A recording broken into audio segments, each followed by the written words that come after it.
Bienvenue sur la 14e étape du Tour de France 1993, une longue étape, 223 km entre Montpellier et Perpignan, à travers les routes de l'Hérault, de l'Aude et des Pyrénées-Orientales. Tout d'abord, une échappée de 15 coureurs va se constituer dans l'ascension du Mont-Saint-Clair.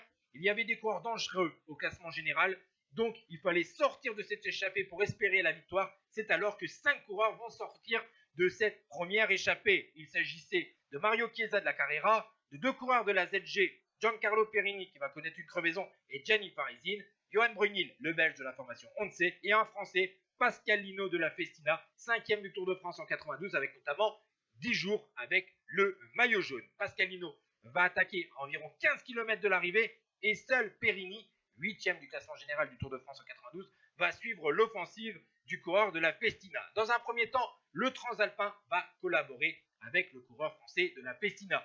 Puis le directeur sportif va calmer les ardeurs de l'Italien et pendant un long moment, l'Italien ne va plus collaborer avec le Français. Et finalement, en s'approchant de Perpignan, Perini va à nouveau collaborer avec Pascal Lino pour se disputer la victoire d'étape sur cette 14e étape, un sprint à 2. Et c'est là que Pascal Lino va lancer de très loin son sprint. Issu de la piste, Pascal Lino sait qu'il a un avantage sur un sprint long sur Perini. L'Italien reste dans le sillage du Français, puis revient dans les 50 derniers mètres, mais va échouer pour quelques centimètres. Et Pascal Lino va signer la seule victoire française sur cette grande boucle 1993 et signer la première victoire pour l'équipe Festina sur le Tour de France. Derrière, Johan Brunil va régler le groupe de chasse à 13 secondes, tandis que Abdul Japarov va régler le peloton à 16 minutes et 19 secondes. Miguel Indurain, bien sûr, reste en jaune. Ciao tout le monde.